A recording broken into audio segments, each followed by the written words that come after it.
आप लोग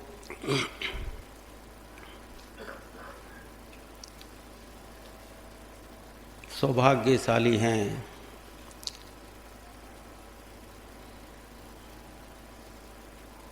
क्योंकि आप इस सत्संग में पधारे हैं। मैं यहाँ आपसे कोई राजनीति की बात नहीं करता हूँ, ना ही जो धर्म बने हैं उनकी बात करता हूँ, ना ही कोई मैं ज्ञान की बात करता हूँ, ना अच्छे बुरे की बात करता हूँ। ये बातें तो आप ही जानते हैं, और जिन चीज़ों को आप जानते हैं उनकी बातें करने से फ़ायदा क्या होना है। मैं तो केवल आपके दुखों की बात करता हूँ कि जन्म जन्म से आप दुविधा में पड़े हैं। आप ये निर्णय नहीं कर पा रहे हैं कि सुख किस तरफ है, और दुविधा में दोनों गए माया मिली न राम। जब आपको दुविधा होती है, जब आप ये तय नहीं कर पाते हैं कि सही रास्ता कौन सा है, तो फिर आप दुख में ही चले जाते हैं। रास्ते का यदि पता हो तो आप फिर सटीक चलेंगे, मंजिल पे पहुंच जाएंगे, और यदि रास्ता पता ना हो तो बार बार दुख भोगने पड़ते हैं। और फिर ये नहीं है कि यही जन्म आप दुख भोग रहे हैं, करोड़ों जन्मों से भोगते चले आ रहे हैं, और पता नहीं कितने करोड़ वर्ष तक और भोगेंगे यदि आपको सही रास्ते का पता नहीं चले। क्योंकि सही रास्ते का पता ना चले तो हम फिर उसमें से ही सही गलत करते रहते हैं। जो हमारे सामने है, जो हमारी आंखों के सामने होता है, हम उसी में से तो सही बना लेते हैं कि ये सही है, और उसी में से हम गलत बना लेते हैं कि ये गलत है।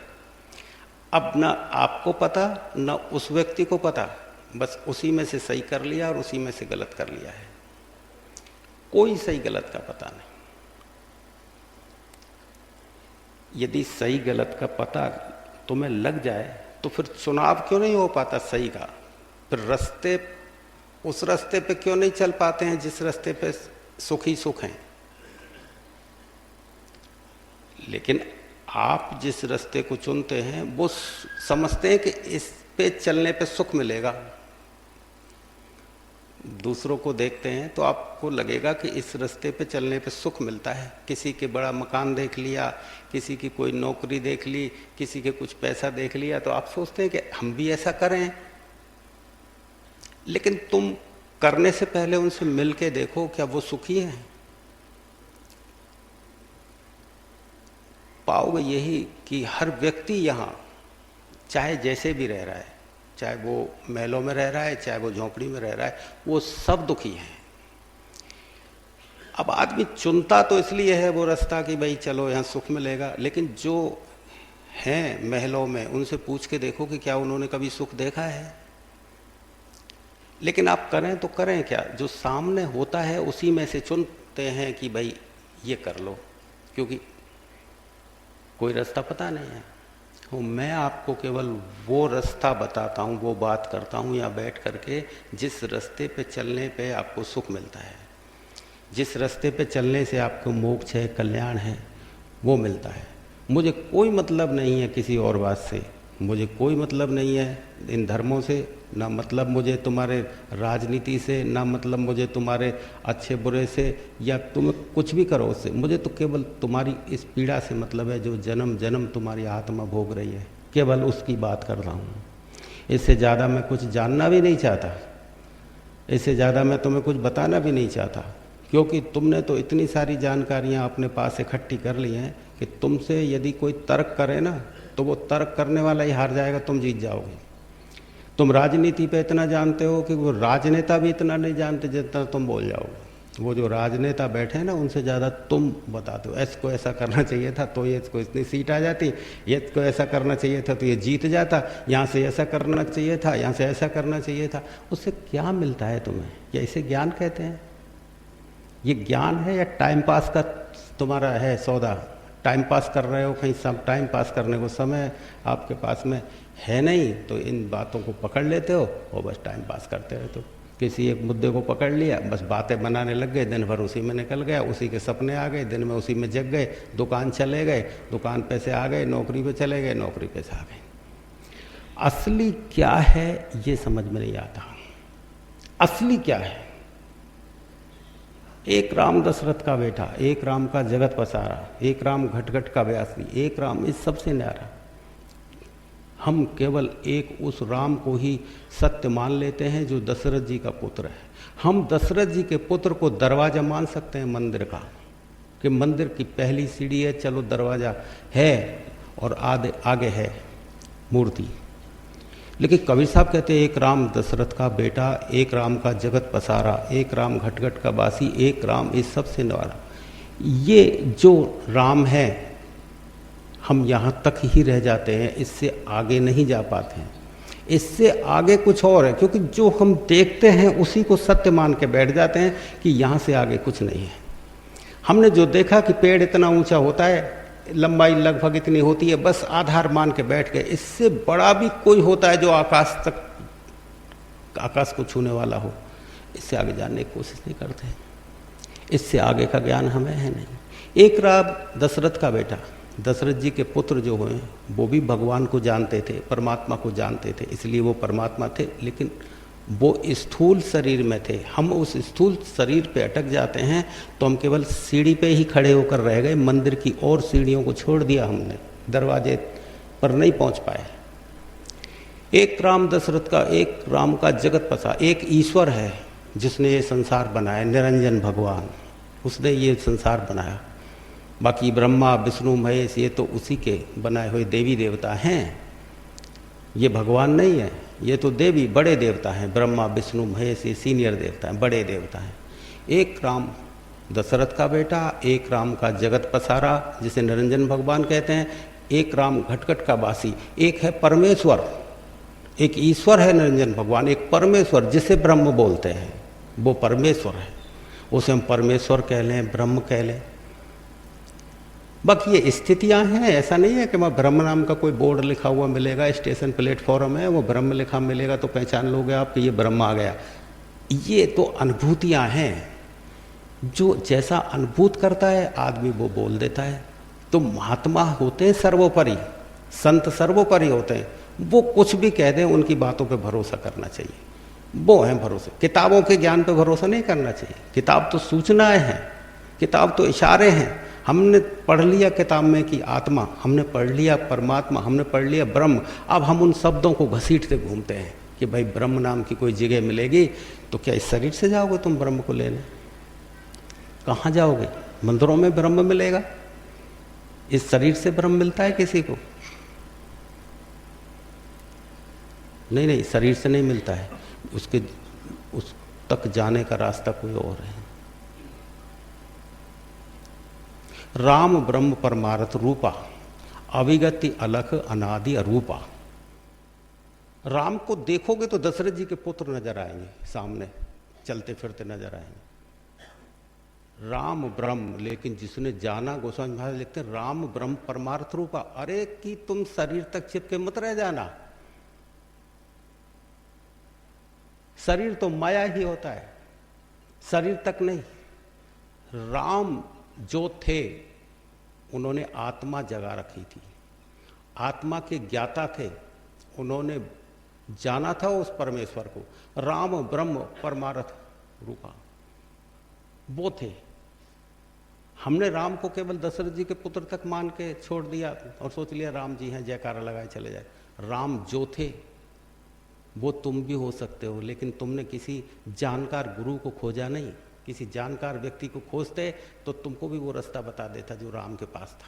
राम ब्रह्म परमार्थ रूपा, तो वो परमार्थ जो रूप था उनका वो अंदर से था, वो अंदर से जानते थे। तुलसी भीतर बारह जो चार तुझे यार, कि अंदर से जानते थे कि अंदर और बाहर एक कब होता है, जब आदमी ध्यान से जुड़ता है, जो गुरु के बताए रास्ते पे चलता है तो पता लगता है। तो अविगति अलख अनादि अरूपा, आगे लिखते हैं वो अविगति का मतलब है गति से बाहर जो हो गया हो, गति का मतलब है समय से बाहर जो हो गया हो। हम जितनी भी चीज़ों को देखते हैं वो समय के अंतर्गत है। यदि समय रुक जाए तो तुम्हें कैसे पता लगेगा कि 1 वर्ष बीत गया कि 2 वर्ष बीत गया कि हम इतने बड़े हो गए? ये समय चलता है तो पता लगता है तुम्हें तुम्हारी उम्र का, तुम्हें पता लगता है कि ये पुराना हो गया। यदि चीज़ें पुरानी ना हो, यों की यों बनी रहे, तो तुम्हें कैसे पता लगेगा समय गुजर गया? स्थायी समय धीरे धीरे करके पुराना समय है तो तुम्हें पता लगता है, समय नहीं है तो पता ही लगना बंद हो जाता है, फिर नहीं लगता पता।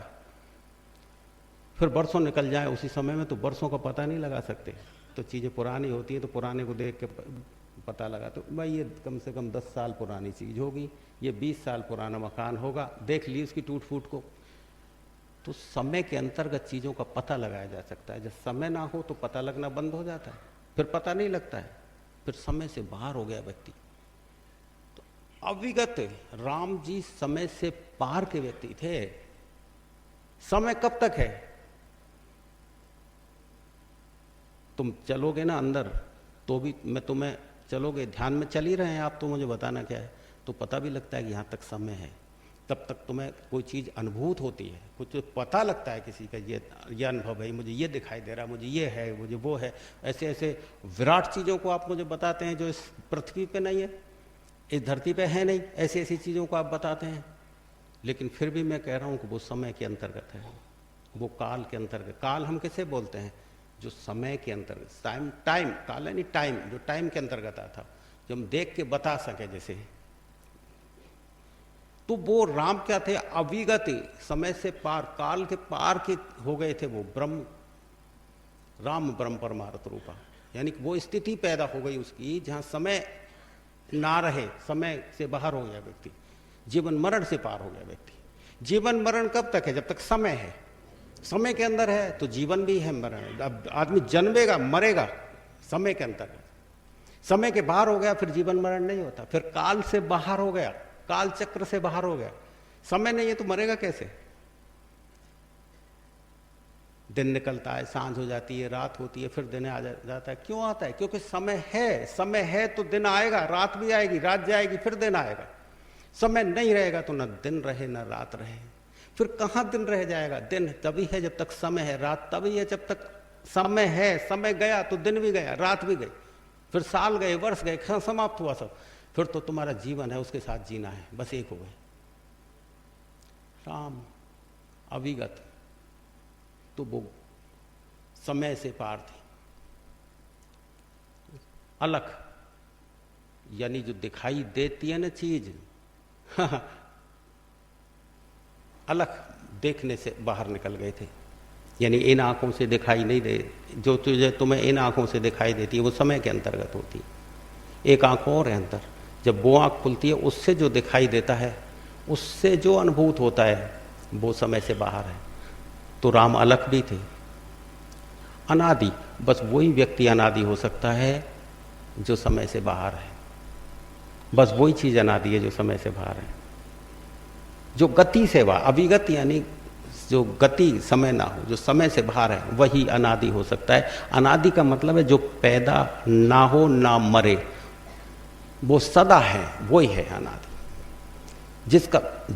जिसका जीवन नहीं, कोई जन्म नहीं, कोई मरण नहीं, वो है अनादि। आपका जन्म भी होता है, आप अनादि नहीं है, आप आदि हैं। आपका जन्म भी हो रहा है, मरेंगे भी आप, और कितने ही जन्मों से आप मरते चले आए, कितने ही जन्मों में आप जन्म लेते चले आए, तो आप अनादि नहीं कहला सकते। तो राम क्या थे? अनादि थे।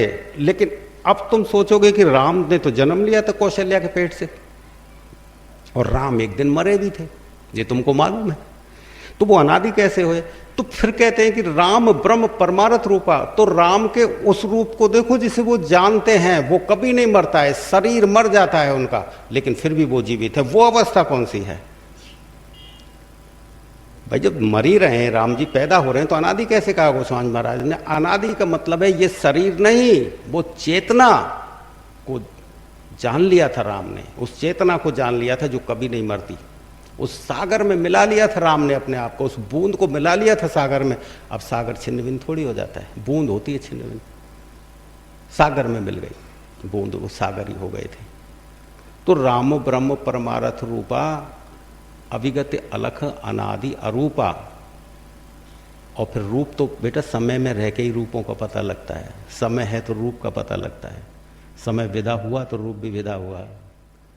तो अरूपा, आप कहोगे कि राम जी तो रूप में थे, धनुष बाण रखते थे, वो तो रूप था उनका, तो स्वरूप था, पहचानते थे। तो गोस्वामी महाराज लिखते हैं कि अरूप था, अरूपा थे, कोई रूप वूप कुछ नहीं था उनका। समझो किसी चीज को बेटा, समझ के अभाव में सब चौपट हो जाता है। कितने ही दिशाएं हैं, कितने ही रास्ते हैं, यदि सही का पता ना हो जीवन बर्बाद हो जाता है। और यही तो जीवन बर्बाद हो रहा है कि सही का पता यदि लग गया होता तो इतने जन्मों की यात्रा करने के बाद यहाँ क्यों आके बैठ रहे होते। तेरा मेरा, अच्छा बुरा, ये अच्छा ये मेरा ये तेरा, कितने दिन करोगे ये? मौत सब चौपट कर रही है। अगले जन्म में जाकर के फिर कोई तेरा, फिर कोई मेरा, कोई माँ, कोई बाप, कोई बच्चे, उनके लिए लड़ते रहोगे। पिछले जीवन में कोई और बच्चे थे, उनके लिए भी ऐसे ही लड़ रहे थे। काय का लोभ करते हो? जो है सही ढंग से पहचानना सीखो। जब मृत्यु आनी है तो सही से जीना सीखो, यही है सबसे बड़ी बात। तो राम जी क्या थे, और हम बाहर देख करके निर्णय अपने बना लेते हैं कि राम जी कौशल्या के पुत्र थे, भय प्रगट कर पाला, दीन दयाला, कि भगवान तो प्रगट होते हैं। ऐसे प्रगट नहीं होते जैसे तुम समझते हो कि सीधे ही से शरीर आकर के खड़े हो गए। ये प्रगट होना नहीं है। ऐसे नहीं है कि भाई भगवान तो प्रगट होते हैं, नहीं नहीं, उसी प्रक्रिया से पैदा हुए थे राम जिस प्रक्रिया से आप हुए हैं, उससे अलग कुछ भी नहीं थे। प्रकट होना कोई बड़ी बात है? प्रकट होना कोई अलग चीज है बेटा, जिसे हम स्थूल पे घटा करके टंटा तोड़ देते हैं कि प्रकट हुए, अचानक ऐसे आ गए भगवान और हाथ में वो तो धनुष्मान लेके पैदा हुए और ये लोग, ये कोई बात है? वो ले कृष्ण भगवान बांसुरी और चक्र लेके ही पैदा हुए, प्रकट हुए थे। ये बातें मिलाना है केवल, अभी जानते नहीं हो इसलिए कह रहे हो ये बातें। प्रकट तो अंदर होता है वो ब्रह्म। जिस घड़ी तुम अंदर चलते हो, जिस घड़ी तुमको वो चिंगारी नजर आती है, वो बनती है शोला, वो बनता है आग का शोला। जिस घड़ी वो चिंगारी लगती है, वो उस घड़ी, जब तक चिंगारी नहीं लगती, आप बार बार फूंक दे दे के माचिस जला जला के तुम आग जलाते हो ना लकड़ी में, ऐसे फिर बुझ जाती है आँच, फिर बुझ जाती है, आग लगती नहीं, तो मेहनत करते माचिस खत्म हो गई, हाथ लगाते हो फिर भी नहीं जलती। अचानक से कोई हवा रुक जाती है, वो फट से वही माचिस फट से लगा देती है चिंगारी और आग जल जाती है कि अब जल गई, माचिस पूरी खत्म हो गई और वो तुमने कोशिश भी नहीं की, फट से जल गई आग।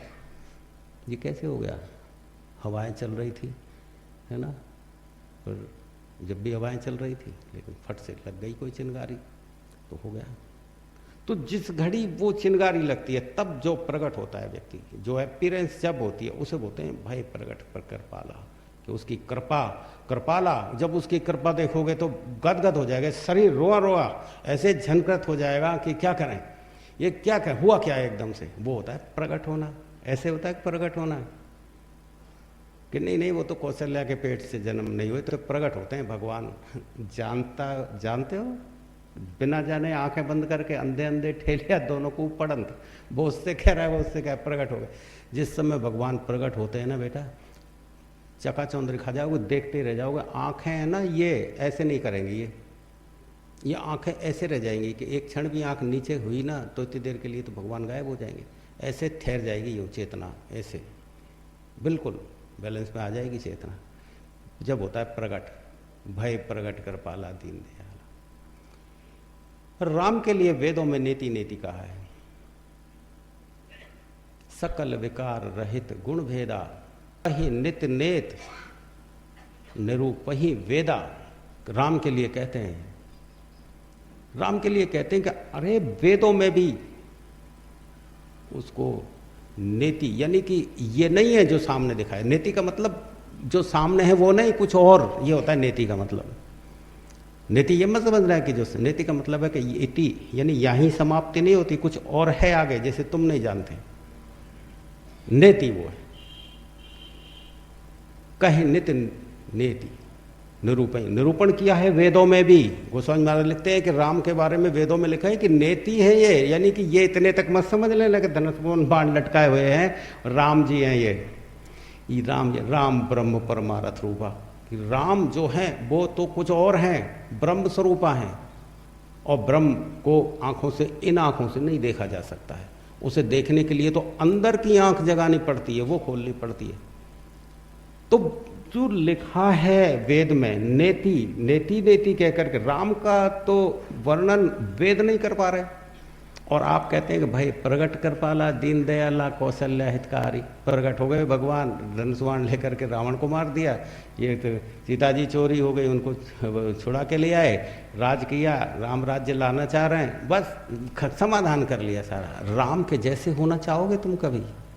तुम्हारे अंदर भी तो आत्मा है, जैसे राम के अंदर आत्मा थी। उन्होंने ब्रह्म को जान लिया, क्या तुम जैसे लोगों ने ब्रह्म को नहीं जाना? क्या कबीर ने, नानक ने, रैदास ने और भी कितने हजारों लोगों ने जाना? क्या तुम में से नहीं जान रहे उस रास्ते को?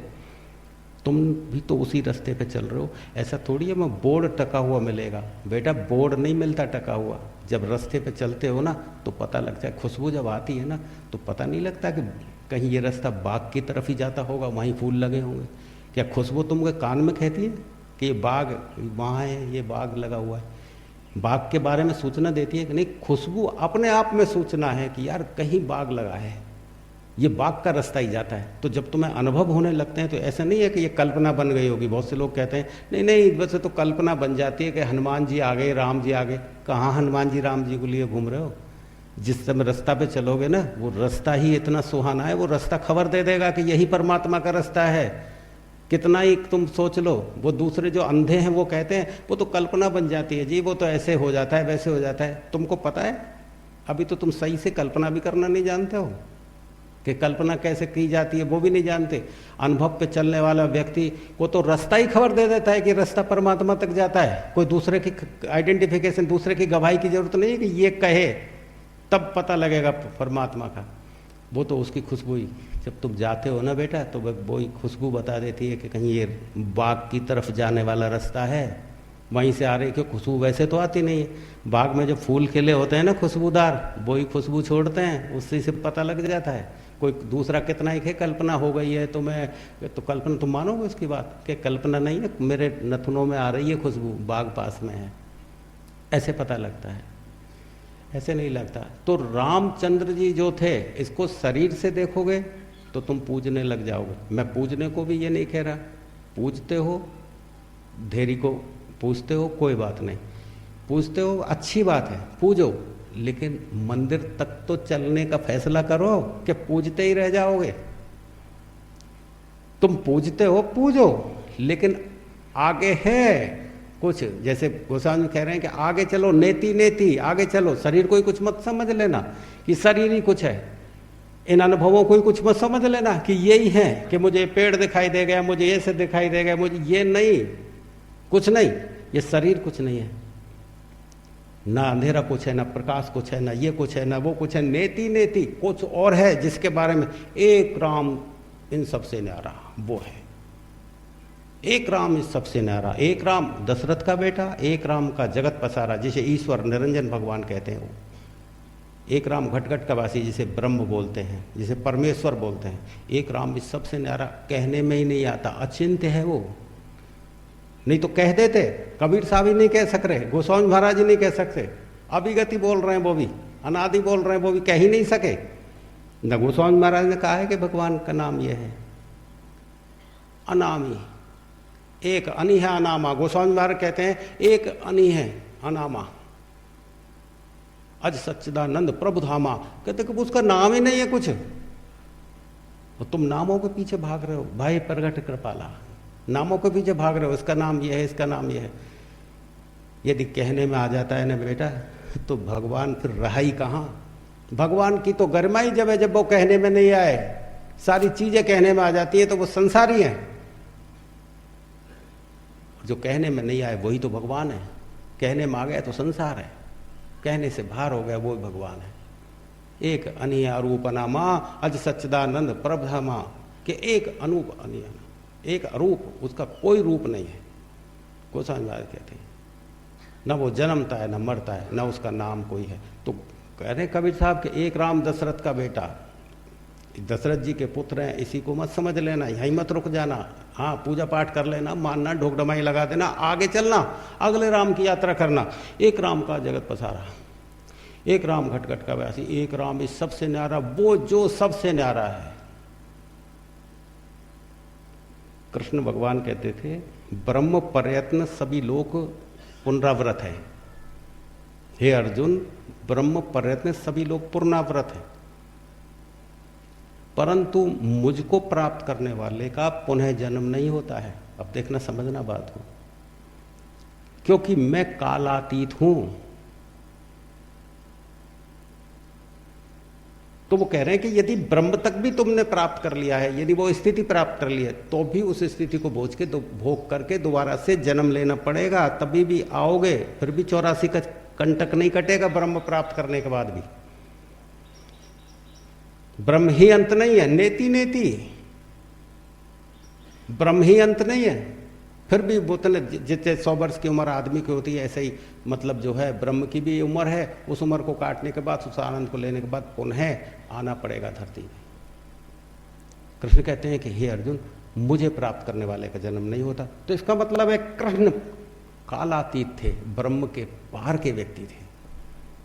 ब्रह्म के प्यार न यदभास्तो न सूर्यो न शशांको न पावक है, यदगत्वा न निर्वतन्ते तद्धामम परमम। हे अर्जुन, वो है मेरा धाम। ना वहाँ सूर्य का प्रकाश, न चंद्रमा का है, ना वहाँ अग्नि का प्रकाश है। क्योंकि ये प्रकाश तो तब हो जो समय हो, समय अतीत जो हो गया तो ये चीजें कहाँ रह जाती हैं, फिर तो कहने में नहीं आता। तो प्रकाश तो कहने में आ गया, चंद्रमा तो कहने में आ गया। न यदभास्तो न सूर्यो न शशांको न पावका, यदगत्वा न निर्वतन्ते धम्म। वहीं है निवृत्ति, वहीं है मोक्ष, वहीं है कल्याण, ब्रह्म तक नहीं है कल्याण। ओम जिसे बोलते हो वो ब्रह्म, ओम ओम बोलते हो ना, ओम ब्रह्म का ही है उच्चारण, ओम कालातीत है। तो कहते हैं मुझे प्राप्त होना, मुझको मतलब क्या, कृष्ण भगवान जो ऊर्जा स्वरूप थे वो उसकी बात कर रहे हैं। वो कृष्ण की बात नहीं चक्रधारी की, कहीं तुम सोचो उसी के पीछे, जैसे राम के पीछे पड़ गए वैसे उसी के पीछे पड़ जाओ। नहीं नहीं, जो कृष्ण अर्जुन को बता रहे थे जो ज्ञान, कि हे अर्जुन तू उस विराट को जान जिसको मैंने जाना है, कि हे अर्जुन तू उस परमात्मा को जान जिसको प्राप्त करने पे परम शांति और सनातन धाम की प्राप्ति होती है। कृष्ण कहते तो अपने लिए नहीं कह रहे वो कि मुझ मेरे में ही तू, लेकिन वो कहते हैं ना मेरे में डूब जा, तो वो गुरु बन के कहते हैं इस बात को। जब गुरु थे ना तो कहते हैं गुरु में ही डूबना, परमात्मा में डूबना। इसलिए वो कहते थे कि समस्त धर्मों को छोड़ के हे अर्जुन तू मेरी शरण में आ जा। वो तब कहते थे कि जब वो गुरु रूप में बन गए थे। सर्वधर्मान परित्यज्य माम एकम शरणम गच्छ, के सभी धर्मों को छोड़ के मेरी शरण में आ जा। इसलिए कहते थे वो अपने शरीर के लिए नहीं, उस परम स्थिति के लिए कहते हैं। तू जानता नहीं उस परम स्थिति को, तो मुझ में डूबेगा तो तुझे वो स्थिति पैदा हो जाएगी, ये कहना चाह रहे। तो कहते थे कि हे अर्जुन तू जो है उस परमात्मा की खोज कर। किसकी खोज कर? जिसके बारे में बताया ही नहीं उन्होंने, नाम नहीं लिया। जैसे गोस्वामी महाराज कह रहे हैं ना कि एक अनी है अरूप अनामा, नाम ही नहीं बता रहे। कबीर साहब कह रहे हैं कि एक राम ही सबसे न्यारा, वो भी नहीं बता रहे। न कृष्ण ही बता पा रहे हैं उसका नाम, वो भी नहीं कह पा रहे कौन सा राम है, वो भी नहीं पा रहे। वो कहते उस परमात्मा, कौन सा परमात्मा, क्या नाम? अचिंत्य रूपम आदित्य वर्णम, उसके बारे में कुछ नहीं कहा जा सकता है। अचिंत्य रूप का मतलब कोई कहा ही नहीं जा सके उसके बारे में। वो कौन सा परमात्मा? समस्या खड़ी हो गई। तो वो अर्जुन कहते कि भाई कैसे फिर मैं ऐसे जानकार व्यक्ति को जो ब्रह्म या फिर उस स्थिति को, फिर उस परमानंद को प्राप्त करवा दे, वो कैसे कौन करवाएगा, कैसे खोजें? कहते कि हे अर्जुन महात्मा की कोई पहचान नहीं होती है। दाढ़ी मूछ वगैरह से मत पहचान लेना, धोखा खा जाएगा। कमंडल से मत पहचान लेना। किसी ने घर छोड़ दिया है इससे ये पहचान नहीं है, किसी ने परिवार छोड़ दिया है ये पहचान नहीं है, कोई पहाड़ों में बैठ गया है, हिमालय पे चढ़ गया है, ये पहचान नहीं है जागृत महापुरुष की। वो कैसा है, वो अपनी मौज में है। बाकी तू पता लग जाए कि ये ब्रह्म ज्ञानी है, ये है तत्व का ज्ञाता, बस इतना पता लग जाए तो उसके पास जाके बैठना, उनकी सेवा करना, और उनकी मौज उठेगी तो वो छोड़ देंगे, फिर तो बता देंगे तुझको वो राज, तब भी जान सकता है ये एक रास्ता है। कृष्ण ने ये रास्ता ऐसे नहीं बताया कि योग साधना, कि तू प्राणायाम करना, कि तू श्वासों पे ध्यान लगाना, कोई भी तरीका, कोई विधि नहीं बताई अर्जुन को। बस इतना कहा कि खोज लेना, कहीं सुगंध आती नजर आए तो फिर खो जाना उस सुगंध में। क्या है? तुम जिसे असली समझते हो, तुम जिसे असली समझ रहे हो, असली से पार कुछ और है, निकलो तुम थोड़ा आगे। ये मनुष्य का जो शरीर है ना, ये ऐसा ही नहीं मिला कि तुम बस जो तुम कर रहे हो ना, जो तुम खो रहे हो इनमें, कोई धन में भाग रहा है, कोई स्त्री में भाग रहा है, कोई आदमी में भाग रहा है, कोई संपत्ति में भाग रहे हो, कुछ मिलने वाला नहीं है। वो तो मरने पे चौपट हो जाना है। जो मर गए उनसे छोड़ गए सब, और ऐसे ही तुम जाओगे, तुम छोड़ के चले जाना, कुछ नहीं रह जाने वाला है। जो मर जाते हैं वो खबर चिट्ठी डालते हैं कि हम आए, वो वापस नहीं आते, सब छोड़ जाने। वो धन कमाओ जो मरने के बाद भी है। बड़े भाग्य मानस तन पावा, सुर दुर्लभ सद ग्रंथन बावा गावा। ये बहुत भाग्य समझना कि तुम मनुष्य शरीर में मौजूद हो। कोई अच्छा कर्म बन गया, किसी महात्मा के पास बैठ गए होगे तुम, जाके उसकी ऊर्जा टकरा गई है तुमसे, इससे ज़्यादा बड़ा पुण्य नहीं होता। किसी महात्मा के, महात्मा तो रहते ही हैं, गए हो, बैठे हो, उन ऊर्जा टकरा गई, लेकिन जिद्दी और अहंकारी रहे हो, उनकी मान के नहीं चली तुमने। यदि मान लेते तो निकल जाते पार, महात्मा के पास तो पहुंच गए, लेकिन अहंकार ने पीछा नहीं छोड़ा। लेकिन उनके पास तो गए हो, इसलिए ये मनुष्य शरीर मिल गया है तुम्हें।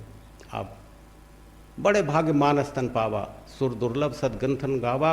अरे देवताओं को जो नसीब नहीं होता वो तुम्हें नसीब हो गया। देवताओं को भी मनुष्य का शरीर नसीब नहीं हो रहा है। वो सुखी हैं, चलो कोई बात नहीं, वो हैं, वो कोई सुख में है, लेकिन उनको भी वो मोक्ष और कल्याण नहीं हुई देवताओं की। मोक्ष और कल्याण देवताओं का हो जाता होता तो मनुष्य के शरीर के लिए नहीं तरसते। तरसता वही है जो अधूरा है। अब देवता तरस रहे हैं मनुष्य, क्योंकि मनुष्य योनि से ही केवल मोक्ष का रास्ता जाता है, कल्याण का रास्ता जाता है, और कोई रास्ता नहीं है कहीं भी किसी योनि में। और आपको ये शरीर मिला है, हीरा गंवाए दियो रे, उम्र आ गई, अब बीमारियां शरीर में लग गई हैं तुम्हारे। एक दिन शुरुआत तो हो गई है, अब जाने वाले हो, कब चले जाओ कोई पता नहीं। 10 साल में जाओ, 5 में जाओ। अरे जो 10 साल और 5 साल 20 साल, आज ही समझ लो कि आज ही चले गए, आज ही सुधर जाओ, आज ही कम से कम बैठ जाओ। अरे तुम भगवान के जहाँ बैठोगे वहीं भगवान है, अंदर है तुम्हारे, वहीं से तुम प्रार्थना करो, प्रभु मैं कुछ नहीं जानता, मैं बहुत बुरा हूँ, मैं तुम्हें नहीं जान सका। कम से कम प्रार्थना तो करना सीख जाओ, ये तो तुम्हारे हाथ में है। कम से कम रोना तो तुम्हारे हाथ में है, रो तो लो। अपने मतलब के लिए तो तुम रो लेते हो, अपने मतलब के लिए मन में जहाँ चले जाते हो। कम से कम निस्वार्थ इसलिए रो लो अपने लिए कि प्रभु मनुष्य का जीवन तो मिला, लेकिन हमने तो चूक गए, हमने तो खाने कमाने में ही गवा दिया ये जीवन, हमारे हाथ कुछ नहीं लगा, इसलिए रो तो लो। ये तो तुम्हारे हाथ में है। कम से कम इसी आवाज़ को कहीं कोई सुन ले, परमात्मा सुन ले तुम्हारी इस आवाज़ को, और कहीं कोई चिंगारी छूट जाए अंदर और बन जाए काम। और यदि तुम जो तुम्हारे हाथ में है वो भी नहीं कर सको तो तुम्हारी मर्जी है, इसमें कोई क्या कर सकता। संत महात्मा तुम्हें कोई घर पे आके तो जगाने वाले हैं नहीं कि भाई तुम्हारे घर जाएं और तुम्हें हिला के चलो भाई। संत महात्मा तो तुम्हारी मदद कर देते हैं, वो सेवक हैं तुम्हारे। अब तुम वो सेवक हैं, लेकिन तुम्हारी चतुराई की वजह से तुम जो है चूक जाते हो। अब माँ क्या रखा है, माँ क्या रखा है, माँ कूदने नाचने के लिए जाना है, कि वो तुम्हारे, तुम कूद के दिखा दो, तुम नाच के दिखा दो। अभी तुम नाचोगे ढोलक बाजों के सामने, कभी भगवान के रस में नाचना हो गया ना तो पता लगेगा भय प्रगट कृपाला क्या होता है। भगवान का रस जिस दिन फूट गया ना, और जिस दिन तुम यही कहते रह जाओगे कि नहीं नहीं ये भूत नहीं है, ये प्रेत नहीं है, ये तो कुछ और ही बात है। अभी तुम सोए हुए ना, अंधे हो, इसलिए कह देते हो इनकी साधना वादना कुछ नहीं है, तो वैसे ही कूदते हैं, हो जाता है। तुम क्यों नहीं कर देते ऐसा? तुम तो रोकते हो बल्कि उनको, कहीं इसको दोबारा ना हो जाए। लेकिन जरा उससे पूछो जिसको हुआ है, वो कहेगा भय प्रगट कृपाला दीन दयाला कौशल्या हितकारी। समझ गई राम को, वो समझेगा राम को। अभी तुम कुछ नहीं जानते, केवल इतना ही जानते हो बकवास करना। अभी ना तुम धर्म को जानते ना कर्म को जानते, कर्म कैसे किया जाता है ये भी पता नहीं है। न तुम सत्संगों में गए हो तो ऐसे गए हो सत्संग, रात जागरण जो होते हैं ना उनको सत्संग कहते हो आप। जागरण जैसे हारमोनियम ढोलक पे रात में माइक लगा गाते हैं ना, उनसे तुम्हें कुछ नहीं मिलने वाला है। भाव तो तुम्हारे है नहीं, भाव यदि हो सच्चे तो बिना जागरण के ही जागरण हो जाएगा यहीं। अब भी जागरण वो से बोलते हैं जागरण, जो आत्मा जगती है वो है जागरण। ये रात में जो जगते हो ना वो नहीं है जागरण, कुछ उससे कुछ नहीं होने वाला है। वो तुम्हारा टाइम पास सौदा है। वो तो तुम सोचते हो कुछ भाई इससे अच्छा हो जाएगा, अच्छा ही हो जाता होता तो तुम बताते अच्छा कहाँ हो रहा है अच्छा, फिर दुख क्यों आ रहा है, फिर पीड़ाएं क्यों आ रही है, फिर क्यों तड़पते डोल रहे हो, बताओ मुझे।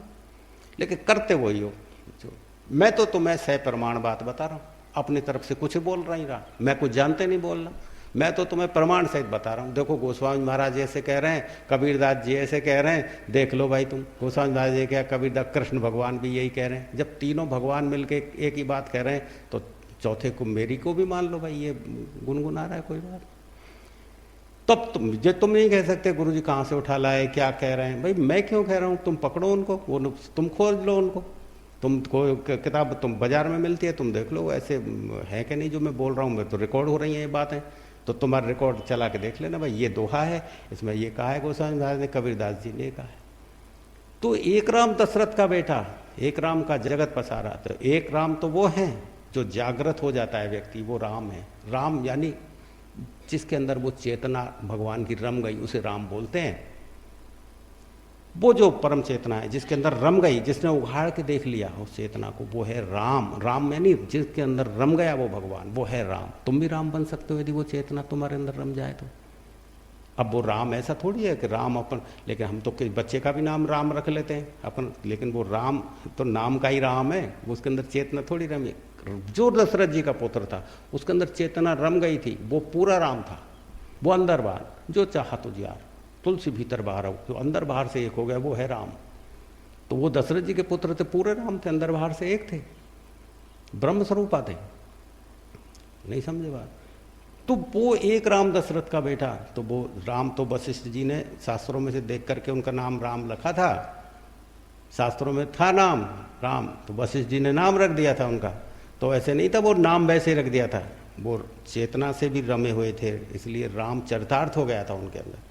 जैसा यथा नाम तथा गुण, जो नाम था वही उनके अंदर गुण भी था, चेतना में रम गए थे वो परमात्मा की, इसलिए यथा नाम तथा गुण। तुम जो राम नाम रखते हो वो यथा नाम तथा गुण नहीं है, वो तो केवल नाम मात्र का राम है। वैसे राम थोड़ी बन जाए, कृष्ण रख दो, कन्हैया कहने लग गए बच्चे को, तो हो गया कन्हैया, वो हो गया कृष्ण, वो काना कह रहे हो बस वैसे ही। वो जो आकृष्ट करने का गुण रखे वो है कृष्ण, वो है जो अंधेरे से प्रकाश की ओर जाना सीख गया, वो है कृष्ण। होता है तुम्हारे, रख देते हैं नाम वैसे। तो कृष्ण के जो राम का जो था यथा नाम तथा गुण, वो राम नाम भी था और वो परमात्मा की चेतना रम भी गई थी, रमी हुई स्थिति को राम बोलते हैं। ये सबसे बड़ी बात है। तो वो राम, एक राम दशरथ का बेटा, एक तो वो थे राम, उस पर मत अटक जाना, उसकी पूजा कर लेना, अगरबत्ती लगा, कोई बात नहीं, लेकिन आगे निकलने के लिए पूजा करना कि प्रभु मैं इसलिए पूज रहा हूँ आपको कि आगे का रास्ता आप दे दें मुझे, इसलिए अगरबत्ती लगा। प्रभु जो असली राम है वो मुझे पकड़ा दे, जो राम आपने पकड़ा था प्रभु मैं भी वो पकड़ लूँ, इसलिए अगरबत्ती लगा रहे हैं, इसलिए ढोक लगाए, ठीक है। इसलिए ढोक अगरबत्ती मत लगाना कि मेरी दुकान चल जाए, मेरे बच्चे हो जाएं, वो कर्म अनुसार मिलेगा तुम्हें। जो तुमने किया है उससे ज़्यादा 1 इंच भी नहीं मिलने वाला है तुम्हें, कितना ही कर लेना तुम चाहे। अच्छे कर्म करो अच्छा पाओ, बुरे करोगे बुरा ही पाओगे। पहले जो किया था उसका तो ये निकम्मापन किया तुमने, उसको तो अब भोग रहे हो, अब करोगे तो आगे भोगना ही पड़ेगा बेटा। इसमें भगवान की भक्ति और भगवान के अगरबत्ती कोई काम आने वाली नहीं है। तुम्हें तो तुम्हारा मोक्ष काम आएगा, कल्याण काम आएगा। तो ये जाना तुम, कोई बात नहीं, रास्ता नहीं जानते तो फिर खोजना महात्माओं को, वो महात्मा मिल जाए, वो रास्ता बता देंगे। जैसे कृष्ण कहते थे खोजो महात्माओं को बेटा, जाओ वो बताएंगे रास्ता, वो ही जानते हैं। गुरु के बिना नहीं सरका जा सकता है, एक तिल भी नहीं सरका जा सकता है। गुरु जानता है, उसके अंदर ऊर्जा है, वो तुमको कल्याण करेगी, वो तुम्हारे प्रवेश करेगी तो तुम जानने लगोगे।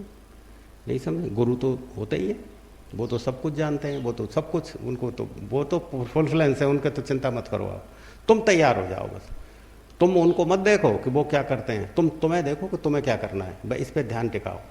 तुम सच्चे शिष्य बनो, गुरु की टटोला मटोली मत करो, सच्चे शिष्य बन जाओ बस। गुरु अपने आप को पकड़ लेंगे माई आके, वो अकल मत लगाओ, वो तो खूब जानते हैं, वो पकड़ लेंगे, सब बुला लेंगे अपने आप, जैसे भी उनको जानते हैं विधि।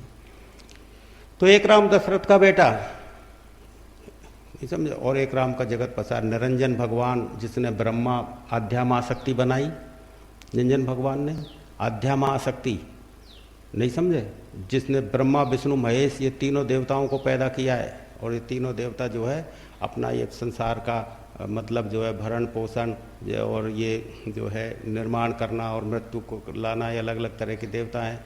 क्योंकि विष्णु भगवान भरण पोषण का मानते हो आप, और इस तरह से ब्रह्मा जी अपने प्रोडक्शन कर रहे हैं, और वो इस तरह से शंकर भगवान तो जो है ना, तो इस तरह से तीनों देवता ये अध्यम आ सकती, नहीं समझ। फिर ये और देवता अलग हैं। तो वो देवता कौन सा है? एक राम का जगत पसारा, उस जगत को पसारा वो निरंजन भगवान, ज्योति स्वरूपा, नहीं समझे बात। एक राम घट घट का वासी, वो ब्रह्म है, उसने इस निरंजन को बनाया है, उसका पिता ये, उसने बनाया घट घट का वासी। एक राम इस सबसे न्यारा, उसने ये ब्रह्म को भी बनाया। और भी आगे है। जब इसके बारे में एक राम इस सबसे न्यारा, इसके बारे में नहीं कहा जा सकता है, तो रचना तो और भी है आगे, उसके बारे में तो कुछ ही नहीं कहा जा सकता है। ये तो उससे न्यारा यही कह दिया, उससे आगे भी बहुत रचना है, वो संत जाने, संतों की गति संत जाने। तो आप चलोगे तो सब पता लगेगा, और नहीं चलोगे तो फिर कुछ पता लगने वाला नहीं है। तो आपने यदि सोच रखा है ऐसे ही कि ज़िंदगी इतनी तो निकल गई, निकल ही जाएगी। कई बार मेरे से पूछते हैं, गुरुजी अब तो ये शरीर बीमारी का हो गया है, बैठा जाता नहीं है, बुढ़ापा हो गया है और कट जाएगी एक ऐसे ही, अब हमारे भाग में कहाँ है भगवान का भजन करना, ध्यान व्यान करना। अब बोलो, पूरे जीवन निराशावादी रहा और अब भी निराशावादी है। ऐसे व्यक्ति को शूद्र बोलते हैं बेटा। जाति से शूद्र कोई नहीं होता है। जाति से तो सांस ले रहे हो सभी ब्राह्मण हैं, सभी परमात्मा के ही हैं। ये वर्ण कुछ नहीं होते हैं। ऐसे व्यक्ति को शूद्र बोलते हैं जो निराश होकर बैठ गया, मुझसे क्या हो सकता है। ऐसे ही जवानी में कही थी, मुझसे क्या हो सकता है, अब मैं भाग रहा हूँ धन के पीछे, स्त्रियों के पीछे, मान सम्मान के पीछे। अब कह रहा है मैं मृत्यु के तरफ भागता चला जा रहा हूँ, अब मेरे थोड़े दिन घटे हैं, बचपन में खेलने खाने में गुजार दिए। तो ऐसा व्यक्ति शूद्र कहलाता है, जो किसी काम का नहीं है, वो शूद्र बोलते हैं उसको। समझे? ऐसा नहीं है कि तुम कुछ बरादरी से बोलते हो, शूद्र वूद्र नहीं होते, कुछ भी है तो बना दिए हैं तुमने। अब बोलो, तो मैंने उससे कहा कि भाई यदि सांसें चल रही हैं तो प्यार भी तुम्हारे अंदर मौजूद है। सांसें चल रही हैं तो कोई बीमार आदमी प्रेम नहीं उठता, बीमार के बीमार है, बूढ़े आदमी के प्रेम नहीं उठता है। अरे तुम कितने ही बूढ़े हो, लेकिन प्यार करने में सक्षम हो, सांस लेने में समर्थ हो, तो तुम्हारे अंदर यदि थोड़ा भी उठता है तो थोड़े को बढ़ाया जा सकता है बेटा। थोड़ा यदि तुम्हारे बच्चे के लिए प्यार उठता है ना, तो वही प्यार परमात्मा तक भी बढ़ाया जा सकता है।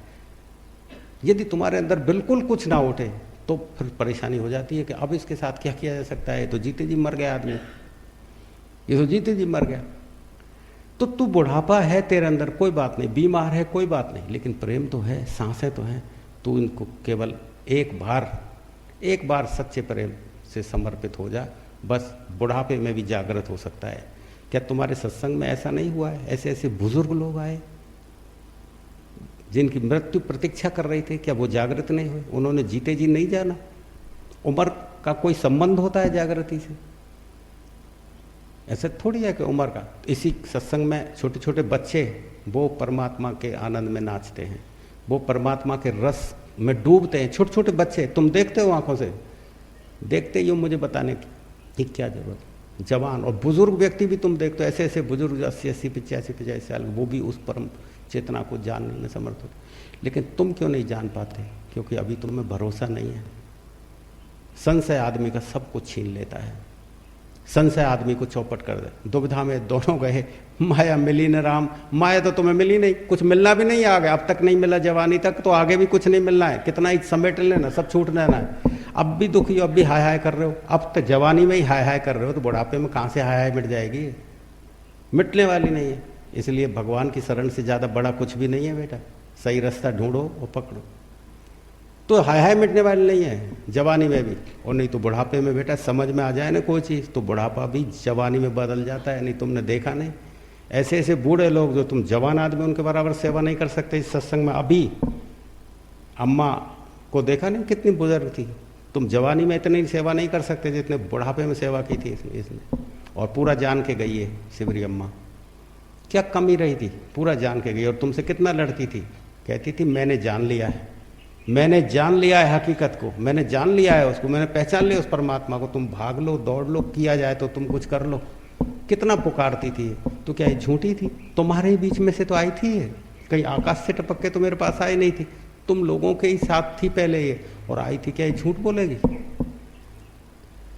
लेकिन बेटा इतना जरूर है, अब चूके तो सदा को चूके। इसलिए ऐसा नहीं है कि भगवान कहीं और है, तुम्हारे ही पास है, तुम्हारे अंदर बैठा है। जिस घड़ी तुमको होश आ गया ना, तुम वहीं उससे प्रार्थना कर सकते हो। रो तो लेना यार अकेले में बैठ के, और कुछ नहीं बने तो। चलो बेटा, मैं सत्संग समापन करता हूँ।